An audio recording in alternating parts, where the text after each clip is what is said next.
right. So, what were the 3 rules that we learned last time? Do you remember? Side, side, side.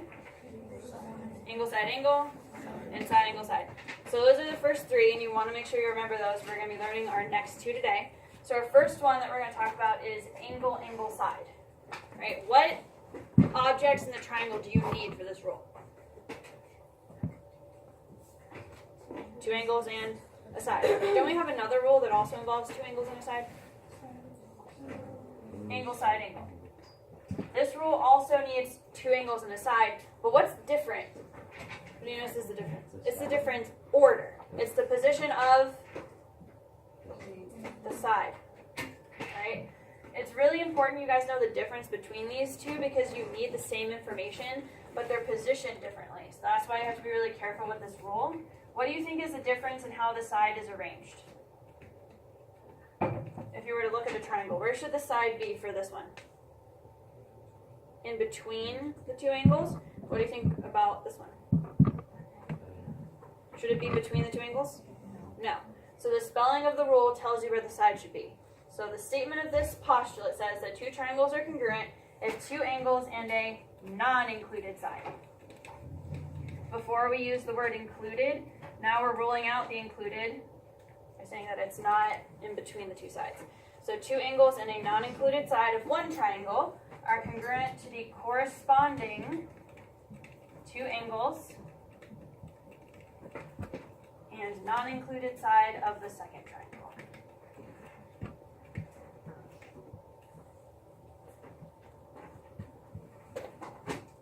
Alright, so when they say non-included, again, that means it can't be between the 2 angles. So you can have 2 other sides in the triangle that aren't in between the 2 angles that are possible for this rule. So let's take a look at this diagram right here. Do we currently have enough information to use any of the rules we've learned so far, or this one? No, we don't. We just have 2 angles per triangle. That's not enough information. Can I add anything? Remember, we have 4 ways of adding information. Vertical angles, parallel lines could give us angles. We could have a reflexive property, or we could have isosceles triangles. It's reflexive. They have the coinciding side right here, where they're sharing that side that's on top of itself in both triangles. So I can add that little congruency mark. So what do I have in each triangle now? Angle, angle, side. Do I have that in the other triangle? Angle, angle, side, right? So these would be congruent by angle, angle, side. You have 2 angles that are congruent to 2 angles and a side that's not in between them. Does everybody understand how this side is not between the 2 angles? If I had used these sides instead, what rule would that be? Angle, side, angle. So it's all about where the side is positioned to determine which of those 2 rules you're using. Does everybody understand the difference? Okay. What about this one? What can I add? Reflexive. Right? In that rare situation that you don't see very often, but sometimes you may need to complete the definition of perpendicular. If they draw these segments right here and you know that it's perpendicular to one side, it has to be perpendicular to the other. Right? So sometimes you may need to complete that perpendicular to physically see the other right angle. But now what do I have in each triangle? 2 angles and a side. Is the side in between them? No. So we have angle, angle, side, angle, angle, side. So this one would also be congruent by that rule. Alright, is that clear? Okay. Now our last rule here, the 5th of our big 5, is called the hypotenuse leg. And it's unique, it's different from the others, because it only works for right triangles. Can anybody tell me why this rule would only work for a right triangle? Just based on its name. Yeah? Because that's how you get the hypotenuse. Yeah, exactly. Do any other triangles have a side called a hypotenuse? No, only right triangles. So that's why this rule that we're about to see only works for right triangles. You can't try to use it for any others. So if you have 2 right triangles, we can say that they're congruent if the hypotenuse, and I'll explain what that is in a second if you're not sure. If the hypotenuse and one leg of the first triangle are congruent to the hypotenuse and corresponding leg of the second triangle. Right. So if you're not clear on what a hypotenuse is the longest leg of a right triangle. It is across from the right angle. So if you think about a right triangle, like this one right here, and you have the little 90-degree angle box, the corner of that 90-degree angle is pointing like an arrow. The side that it's pointing at is the hypotenuse. Okay? So both of these two triangles, the side that I'm highlighting is the hypotenuse. Are they equal to each other? And these two? Yep, so that's our H. Do they each have a leg? The leg is what we call the other two sides of a right triangle. Do they both have a leg that's congruent? Yeah. So that is what you need for an HL property. You first need the fact that they're a right triangle. If they're not a right triangle, it's not going to work. But if you have the hypotenae, which is the plural of hypotenuse, if the hypotenae are congruent and you have corresponding legs that are congruent, then the full triangles are congruent. What if, and you don't have to draw this, but I just want to show you an example. What if I had shown you something like this? Would that be HL? What's the problem with that example? It's not corresponding, right? You have two options for the leg. If they pick one here and then the other one here and they're not corresponding, you do have H, you have a hypotenuse and a leg for both triangles, but if they're not corresponding, it's not going to work. So make sure that you're looking for those trickier situations where they try to fool you by using non-corresponding sides. So be really careful with that. All right, what about this one? Anything that I can add? Reflexive, and then again, completing the perpendicular or using a linear pair to fill that out. All right, do I have right triangles? Okay, so that allows us to explore the HL a little bit more. Do I have the H? Do they both have congruent hypotenae? Yes, they do. Do they both have a corresponding leg that's congruent? Yes, they do. Now this is a little bit harder to see because the leg is the reflexive side. But remember, when it's reflexive, it means that they both have that side. If you were to separate them, if you wanted to redraw them separate from each other, they would both have this leg right here in common that's congruent. So they both have HL. Okay, so then these would be congruent by that rule. Now before we move on from this, I want to make sure you guys are clear. Just because something is a right triangle, that does not guarantee that HL will work. Right? It's true that HL can only work for a right triangle, but it doesn't always have to work for a right triangle. So for example, if I had this diagram right here, those are both right triangles, yes? But does HL work? No, because I don't have the H, right? What rule would I use instead? Angle side angle. So just make sure that you're clear that this rule only works if they're right triangles, but just because something is a right triangle doesn't guarantee that this is going to apply. Just be really careful that you don't try to force HL to work. Because you may not have all the information in the triangle for that rule to apply. Just be really, really careful. Right? So we're going to look at these examples right here. We're only going to be practicing angle side and HL for this lesson. On the review and our tests and stuff like that, they're all 5 of them are going to be mixed together. But for today, we're just going to focus on these two. Alright, so let's see. Is there anything I can add to this diagram, or do I have enough? What do you guys think? Do I have enough information already? What do I have in each triangle? Say again? I have two sides and an angle. Now we've talked about before when you have two sides and an angle, that side-side angle. Is that a rule?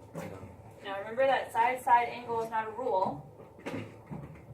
However, look very carefully. What kind of triangles do I have? Right. I have right triangles. So when you guys see that you have side-side angle, we know that's not a rule, but if it's a right triangle specifically, maybe there's a different rule we can try. HL. So these have the hypotenae are congruent and the corresponding legs are congruent. So this kind of overrules the fact that side-side angle doesn't work because it specifically is a right triangle. We can switch our thinking to HL. So these two triangles would be congruent by HL. In any other situation, side-side angle won't work. But because it's specifically a right triangle, I can use HL instead to support my answer. Okay? What about this triangle? Can I add anything? Vertical angles, right? I have the little bow tie shape right here. If you have crisscrossing lines, you can add the vertical angles are congruent. Is that enough information? What do I have in each triangle? Two angles and a side. Does that mean that it's angle side angle? No. In this situation, it's going to be angle side, because notice that the side is right here. It's not in between the two angles. Again, do you guys see the difference between angle, angle, side, and angle, side, angle in this situation? Yeah? Okay. What about this one? Alternate interior. So we see that we have parallel lines, right? How many different transversals do I have? 2. So I'm actually going to do that cool Z trick thing twice. So I can use this transversal right here to get these angles are congruent with the alternate interior. And then I can switch to this transversal right here, the other one, and I can get that these 2 angles are congruent. So when you guys have that kind of crisscross shape, you can switch between the 2 transversals and get 2 different sets of angles. Is that the only information I can add? I also have vertical right here. So what does that give me in each triangle? 3 angles. But we talked about last time the two rules that don't work were side, side, angle, and what was the other one that didn't work? Angle, angle, angle. That rule is not going to function for us because it doesn't tell us anything about the sides. You can have triangles that have congruent angles, but their sides can be different lengths. So because we don't know anything about the sides, can I say that the triangles are congruent? No. Not enough information. It's possible that they are. We just don't know enough about the sides to say that. Okay? Yes. Would you be able to say like angle 3, angle 1, and then the line on the bottom, angle, angle? We don't know that any sides are congruent. The parallel means that they're parallel, but they don't have to be congruent just because they're parallel. So don't accidentally think that because I highlighted it means that they're congruent. Okay, so parallel means something different than congruent. All right. What about this one? What do you guys think? Reflexive. If I do that, does that give me enough information? What rule? You have angle, angle, side, angle, angle, side. So I can say that these 2 are congruent by angle, angle, side. Is that the only option for this particular triangle?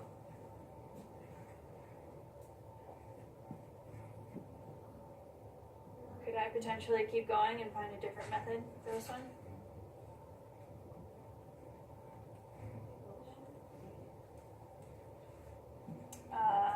Well, yes, but we don't know that those 2 are equal right now. What kind of triangle is the full picture? Isosceles. Alright, you don't need to do this, but I want to show you anyway because isosceles is harder to pick up on. Remember when you see the isosceles triangle, it's going to be both of the triangles put together, so it's the full picture. Because I have 2 congruent angles right here, what else do I have? 2 congruent sides. Do you guys know which 2? BF and BC. So if you notice that it's isosceles, you can add this information. Again, once you find this, you're fine, you can move on, but I want to show you a little bit more on how to use the isosceles triangle rule. So here, now that I've added this information, is there another possible rule that I could use? HL. These are both right triangles. I have the hypotenusa are congruent, and this is the shared corresponding leg that they have being congruent. So I could also say HL if I wanted to. You do not have to do both. Again, I'm just illustrating how you might use isosceles in these kinds of situations. It could also give you HL. All right, what about this one? Reflexive. Angle, angle, side. If you don't like how it looks with numbers, feel free to add a marking if you prefer to see marks instead of numbers. But because they're both 60, they're the same measure, so they're equal. So we're going to have angle, angle, side, angle, angle, side in both triangles. Yes, sir. Just to illustrate again the way that they might try to trick you, I'm going to draw this picture.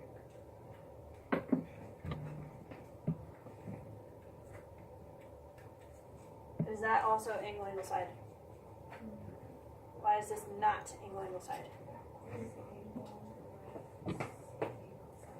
Yeah, this triangle on the right uses what rule? Or what does it have? Angle, side, angle. The one on the left has angle, angle, side. Do you see how when I switch this angle over here, which is not corresponding by the way, it switches the organization of the pieces of the triangle. And if they're not matching in both triangles, you can't use this rule. So always make sure you're checking that they're in the correct positions within each triangle. It's all corresponding and laid out correctly. Always double check. This one's not going to work. Alright, what about this one? Anything that I can add?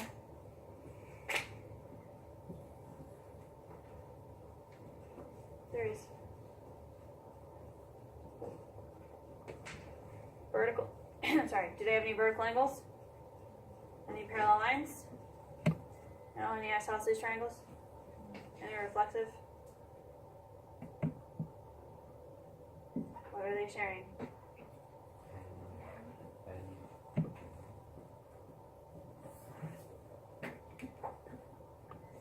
What do they have in common? Where are they overlapping? ML, no, because the big triangle has ML and the small triangle has OL, so they don't completely overlap. Angle L. Both triangles are tucked into that corner. They're both using angle L, so that would be considered reflexive. Remember, that applies to both segments and angles. So in this situation, they're tucked into that corner. They're both sharing angle L. So what do I have in each triangle? What kind of information? Angle, angle, angle, angle, angle, angle. Is that enough? No, that was one of our rules that didn't work for us. Now, you could say not enough information if you wanted to, but there's a more specific reason why these are not congruent. Why would this small triangle not be congruent to this big triangle? Because it's smaller. They're not even the same size. So when they try to show you this something, right, it's kind of common sense, right? It's kind of obvious. This smaller triangle is clearly not congruent to this one because one is a different size than the other. So they may try to trick you that way too. It's a little bit more obvious than you might think, so you'll skip over it, but be careful with those examples. Alright, a couple more examples on the next page. What can I add to this diagram? Reflexive. Anything else? What do you guys notice? Parallel lines. You like to highlight those. I have a couple different transversals. Which one would be most useful to help me get more information into each of these triangles? Yeah. The diagonal one. What kind of angles does that give me? Alternate interior. We can use that Z trick. Tells it that the corners of the Z are congruent. So just like that. The horizontal transversals are not going to get us information for both triangles, so I don't really care about those two. All right.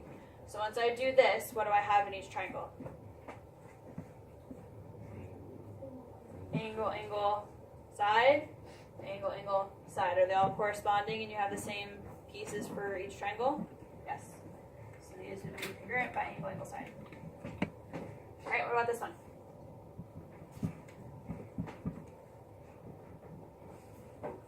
Reflexive. Can I add the angles like I did for this one? Say the same angles are congruent over here. Yeah, I can just say that this angle is congruent to this one. Right, you can't do that because what's missing from the picture? Parallel symbols, right? Again, you have to be very careful that you're not assuming that things are parallel if you don't know that they are.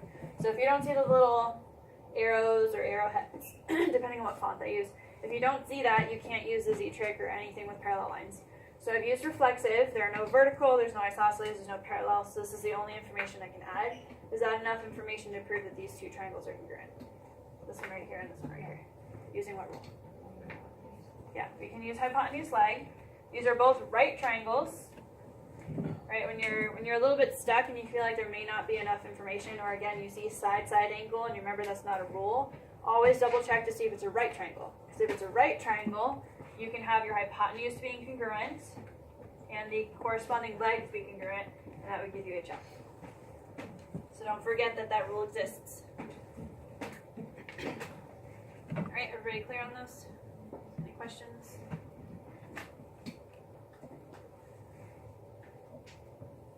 Okay. We're going to revisit these questions that we saw before. We've practiced these already, but we're going to see them in the context of angle, angle, side, and HL now. So again, they can provide a visual for you, or you may have to draw one for yourself. With this one, again, they're going to tell you which method they want you to use. They're going to give you two pieces of information. They want to know the third one that you need in order to complete the postulate or theorem. So for this one, I want angle, angle, side. I only have one angle and one side for a triangle. So what am I missing? An angle. But you have two options. You have to be very careful. What two angles need to be congruent? to finish the angle side? A and Angle A and D. angle D. Why could I not use C and F? Yeah, if you chose this angle and this angle, that would give you angle side angle, which is not what they were asking for in the directions. Just make sure that you're very careful, you understand which angle to use. Alright, for these ones, you're going to have to draw a picture for yourself. When they're telling us we're supposed to be using HL, what kind of triangle should I draw? A right triangle, because remember, HL only works for right triangles. So I'm going to draw 2 right triangles, like this. And now I'm going to have 90-degree angles, because it needs to be a right triangle for HL. This first line here says that angle C and angle F are congruent, and those are the 90-degree angles. So I know that this one's going to be C and this one's going to be F. I'm trying to prove that ABC is congruent to DEF. Alright, the only other piece of information they tell me is that segment CA is congruent to segment FD. So I need to figure out where I want to put A and D in the picture. So over here, where do you guys want to put A? On the top? Alright, so then where does B go? Here. Because the names of the triangles are in the directions right here. So I have C already established, I choose where A is, and then I just put B where it's left over. So then where do I put D in the second triangle? On the top. You have to make sure that they are corresponding. So once you establish where you want the A to be, the rest of the triangle on the right side is filled out the same way. So know that these two are congruent. How do I get the last piece of information to make them congruent by HL?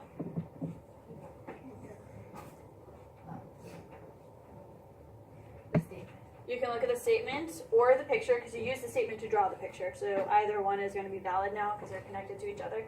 So what do I have from the HL? I have the leg of the L. So I need the H. Hypotenuse. So AB.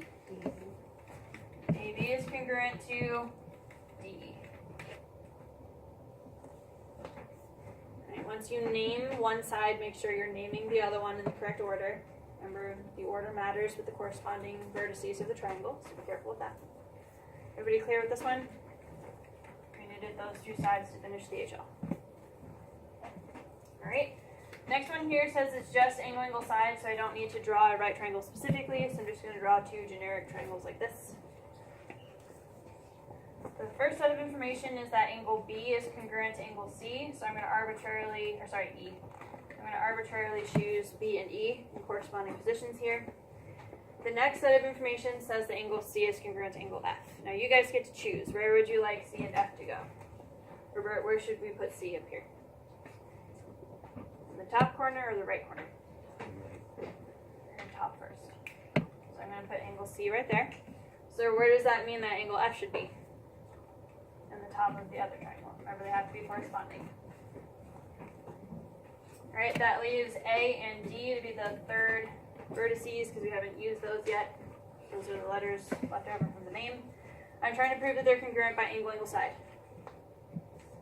So it's an answer I could choose. AC is congruent to what? One more time? DF. You could say that this side right here is congruent to this side. Is that the only correct answer? No. Is there another side in the triangle that's not between the 2 angles? What? AB and DE. So for these ones, you guys actually have 2 possible right answers. You don't have to write both, but there are 2 different possibilities for that option. The only option that you can't choose, and it would be incorrect, is to use the side that's in between the 2 angles, because that would be angle side angle, not angle side. Okay? These clear to everybody? Now before we move on to the overlapping triangles that we practiced before, that's on the next page, I want to talk about coordinate planes for a little bit. Thought it worked for a second, but no. Alright, so for coordinate planes, you guys are not going to enjoy this because it is a lot more work, but they're definitely going to ask it on the SOL, and we have it on assessments in our near future, so I want to make sure that we cover it to your guys' understanding. So they're going to ask the same type of question. They're going to give you 2 triangles, and they're going to ask if they're congruent or not. But what's unfortunate about the coordinate plane situations is that they don't give you any markings. They don't tell you anything about the lengths of the sides, the measures of the angles, whether they're congruent, whether they're corresponding. They don't give you any of that, unfortunately. So we're going to have two different scenarios, right? For the first one, regardless of what kind of triangle you guys have, you can always use the distance formula or counting to find the lengths of the sides and use the side, side, side rule. This will work regardless of what scenario that you have in front of you, okay? You guys can just count to find lengths if they're horizontal or vertical, but if they are diagonal, if your sides are at a slant, you have to use the distance formula to find length, okay? So if you're trying to find the measures of all these sides to compare them, you would have to count for the flat ones and then use the distance formula possibly multiple times. I know it's a little bit lengthy sometimes, but you have to find the lengths and compare them. That will work for any scenario, right? Sometimes you can use a shortcut. It's specific for right triangles. So like in this example right here, the way that the coordinate plane is set up, when you have a horizontal and a vertical line meet, you can understand that this is a 90-degree angle. It's just the way that the coordinate plane is set up. So I know I've always said never assume that things are 90 degrees, right? But in a coordinate plane, you are allowed to know that when they meet like that, they create 90-degree angles. So when you guys have this situation, you actually have a really cool shortcut you can use. You can just use side angle side. You can count the measure of this side, count the measure of this side, and then match them up to the other two sides in the triangle. And if they're the same, then you're good to go. So you have side angle side, side angle side. So right triangles are nice, right? They have that good shortcut. You don't have to use the distance formula. You just count the vertical and the horizontal sides and then go from there, okay? So these ones are nice. You just count, verify that they're right triangles, and move on. These ones can be a little bit lengthy depending on how many slanted sides that you guys have. You may have to do the distance formula 4 to 6 times. But the more you use the distance formula, the quicker it is and the easier it is. So just get used to practicing that. There's also this shortcut right here where you can use the slope to compare. It's a little bit hard for people to understand and execute correctly. So I'm going to wait until this example to show you how to do that. Because again, it can be a little bit confusing on how to use it. But I will show you how to use that potentially in this scenario. Okay? So we have one of each. We're going to talk about the distance formula method, the side angle side method, and then that slope method that you can potentially use if you understand it. So let's go ahead and jump into this first one. There are two different ways that they can give you this information. They could plot the points for you, like I've done here, or they could be super mean and just give you the points and want you to draw the picture yourself, which is kind of cruel. So that's why I've already put the triangles into the picture for you guys. If you guys have colors, I'm going to get them out. I guess I can pull out 3 different colors. So I'm going to color code. I think it'll make it easier for us.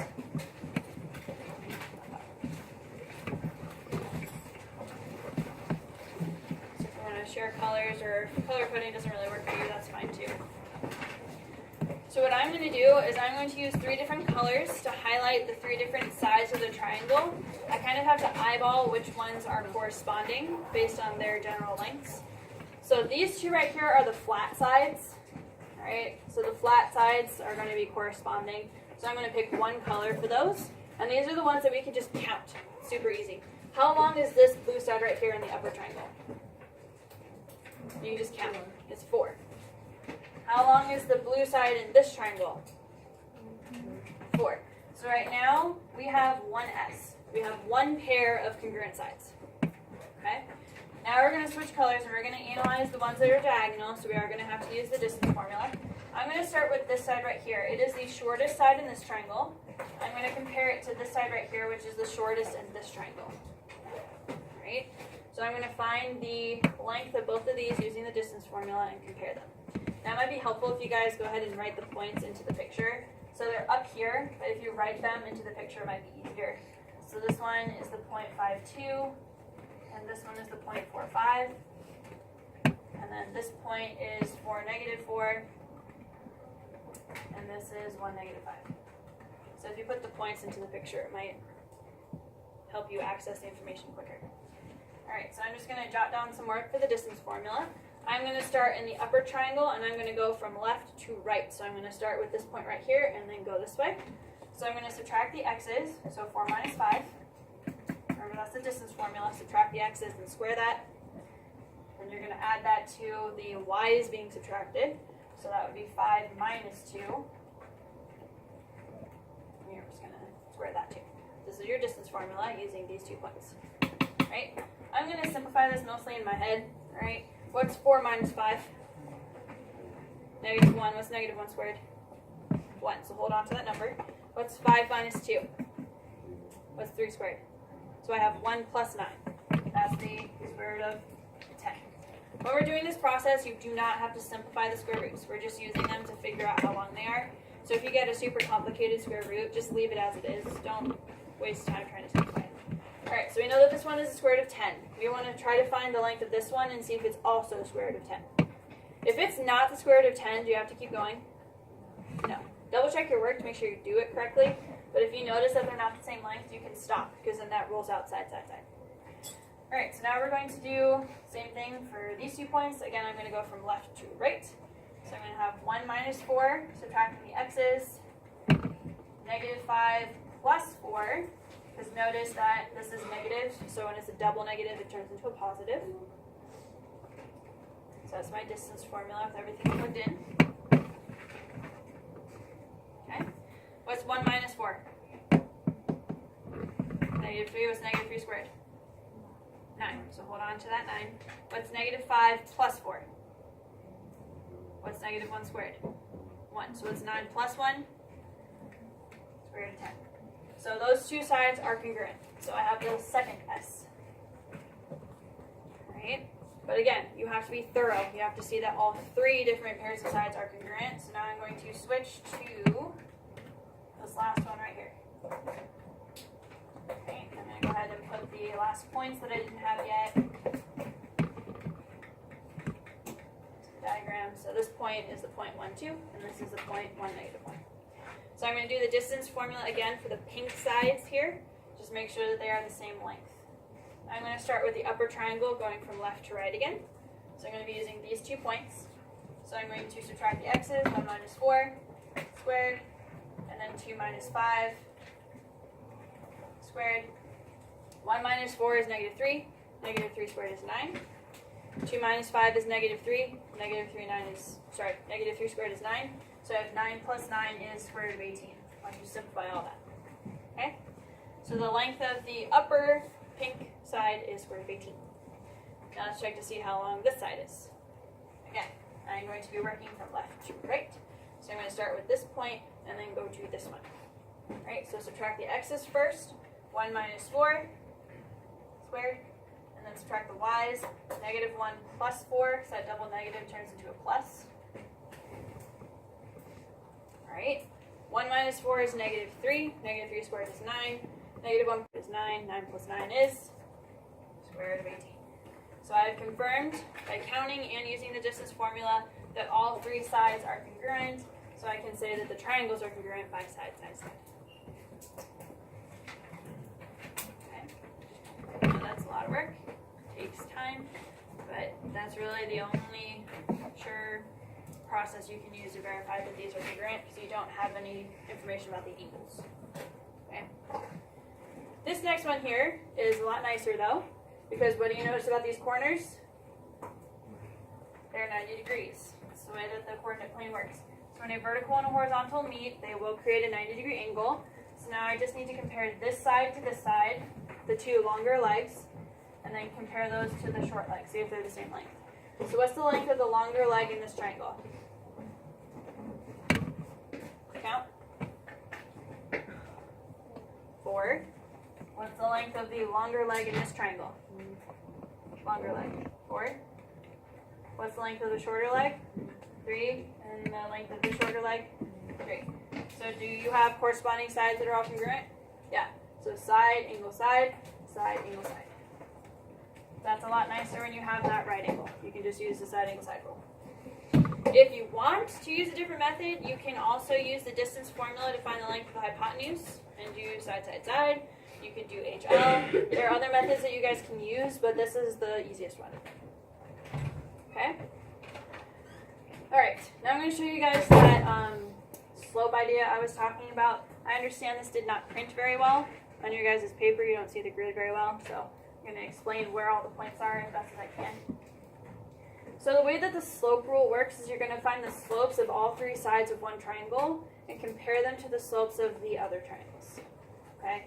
This is an alternative to using distance formula, but you have to make sure you understand it before you try using it, because some people don't know how to execute it correctly. So make sure you're very, very careful, and if you want to practice it and let me know if you're doing it correctly, feel free. So I'm going to start in triangle 1, right, because it's a good place to start, right? So they want to know which two triangles are congruent, so it's either going to be 1, 2, 2, 3, or 3, 1. So what I'm going to do is I'm going to find the slope of all 3 sides, and I'm going to compare that to the slope of all 3 sides of the other triangles. Okay? So this side right here along the left, I know you guys can't see the grid very well, but if you count, it's up 5 and left 1. So what's the slope? It's up 5 and left 1. Negative 5 over 1. If you go left or down, that includes the negative aspect. So this side has a slope of negative 5 over 1. This side right here goes up 1, 2, 3, 4, and right 1, 2, 3, 4. So this has a slope of 4 over 4. You do not want to simplify the fractions for these slopes. When you're using this strategy, never simplify the slopes. Okay, because we're trying to make sure that the sides are exactly the same slope. If you simplified this to 1, and then you were comparing another triangle that had the slope of 3 over 3, that also simplifies to 1, but that's not as steep as the 4 over 4. You see what I mean, why it's important that you don't simplify?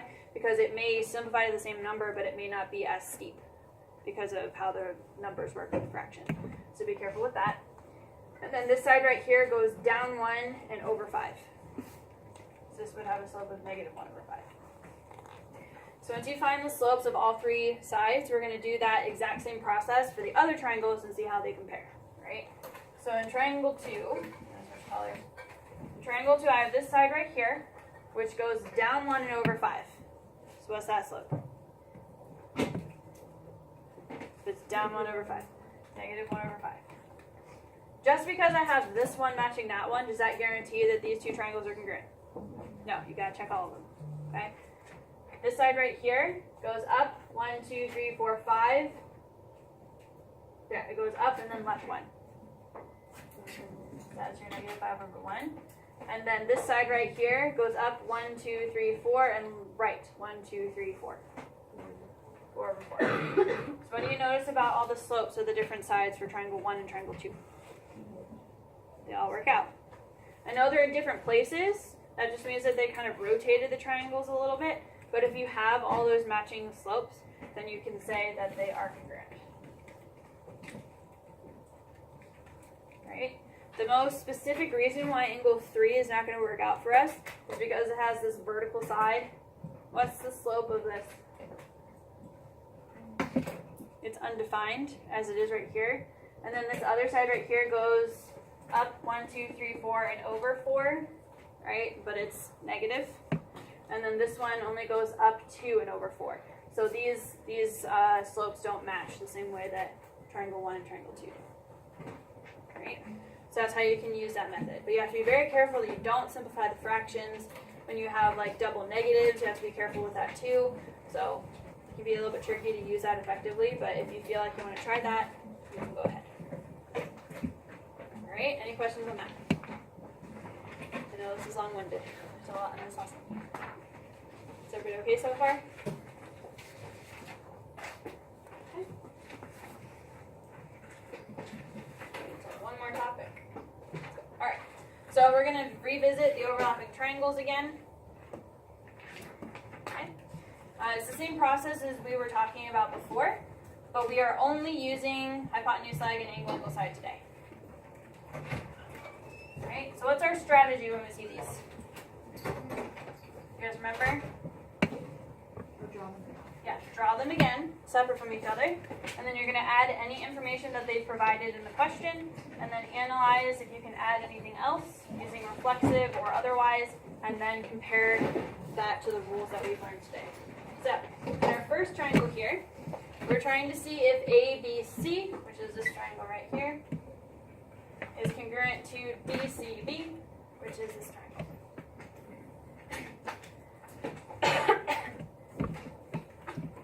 Make sure you have the corners labeled. We need to know those. All Alright, first up is that AB is, what does the symbol mean? Perpendicular. AB is perpendicular to BC. AB is perpendicular to BC. How does that help me? 90 equal right angle. Remember the definition of perpendicular says that if two lines are intersecting, if two lines are perpendicular, they intersect to create 90-degree angles. Sorry, right angles. The definition uses the wording of right angles. So I can put that little marking right there. Same thing for DC and BC. So there we go, another right angle. I also know that AC is congruent to BB. Is there anything else I can add? Flexive, this side on the bottom. You should notice in the name they have repeating letters, and in the picture they are both resting or sharing this side right here. So I can say BC is equal to BC. What rule can I use here? HL. These are both right triangles. They have side-side angle, but remember for a right triangle, you can overlook the fact that it's side-side angle and use the fact that you have HL to say that they are congruent. Alright. Alright, in this one I'm comparing ABC, which is right here, to DCB, which is right here. ABC.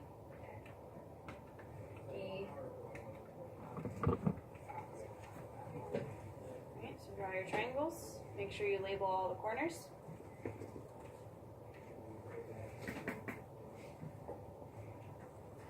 Alright, I know that angle D is congruent to angle A. That. I also know that angle BCA, which is right here, is congruent to angle CBD, which is right here. That's what they've given me. Can I add anything based on the diagram or the name? What side? The bottom side, you can see that they're both sharing that, and you can also see that it's repeated in the name. So I know those two sides are equal.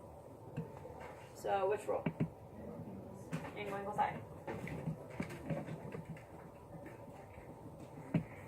Okay. Alright, this one is asking for EBC. Right here. EBC. And DCB is the other skinny one, but going the other way.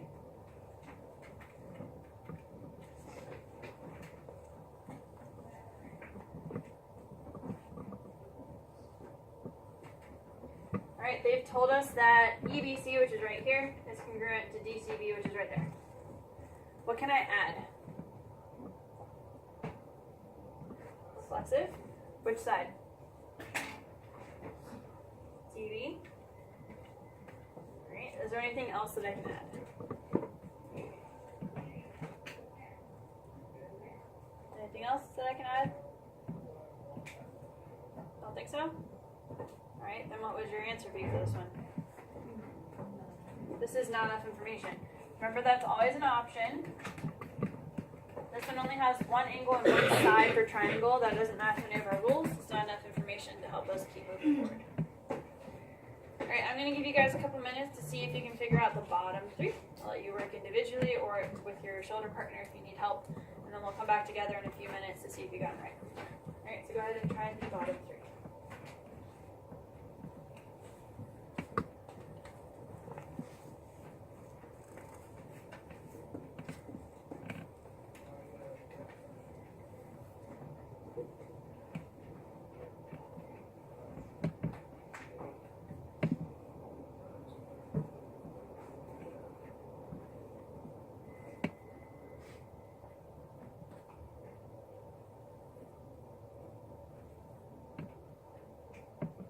Warn you for the first one, almost all of these markings have to go into this picture before you can translate them down. Okay, so just be aware that happens in this one.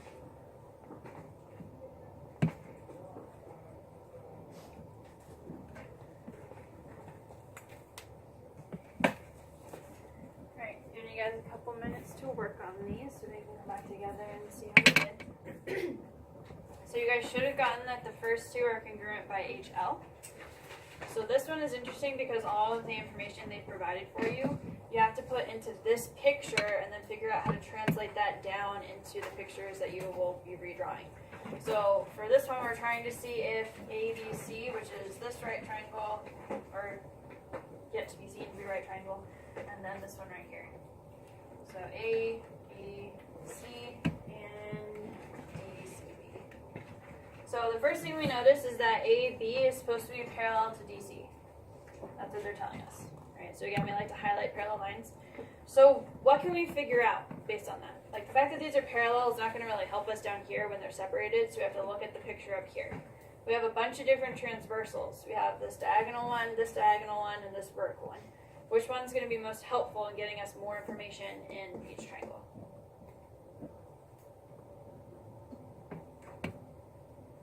Which transversal should I use? Because if you have two parallel lines, you will need to use a transversal. You just got to figure out which one. Yeah, this one.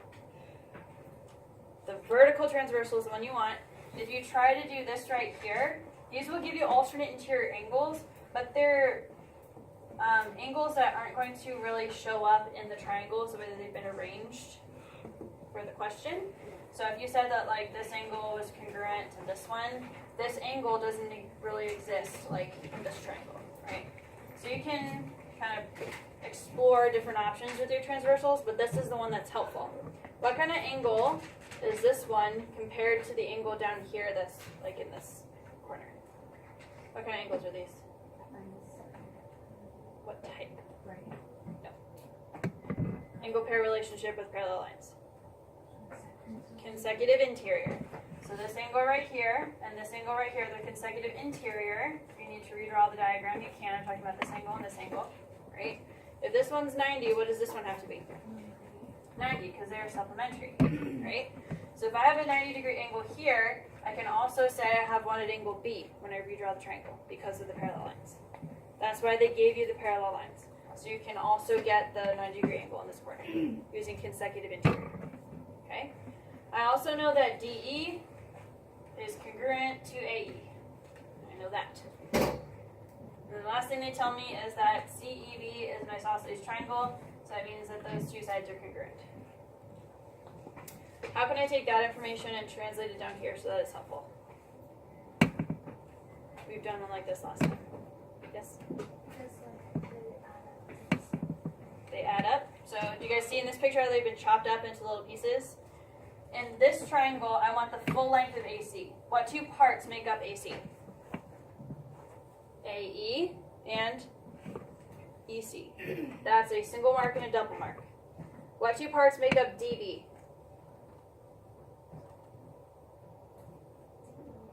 DE and EB. That's also a single mark and a double mark.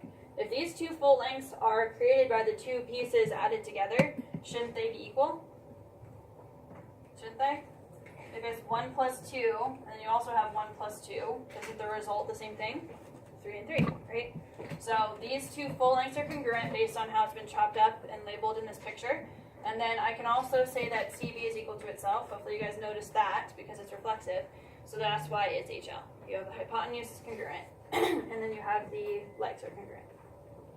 Alright, so I know that one was complicated, but you need to expect those kinds of situations and how to work with them, especially when they have a more abstract parallel line situation going on. This one's not enough information because they're asking for A, C, D. Oops, that's not right. BCD is right here, and BDC is right here. They tell you that BCD is congruent to ADC, and that ABE is isosceles. Can I use the fact that ABE is isosceles to get any more information in the other triangles? No, all it tells me is that these two angles are congruent. Those two angles aren't even like in these ones.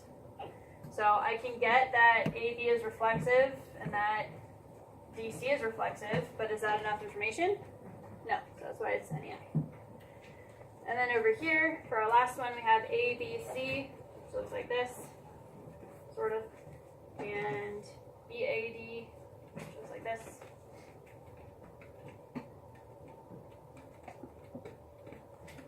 I know that ACB is right right here. That's congruent to DBA, which is right here.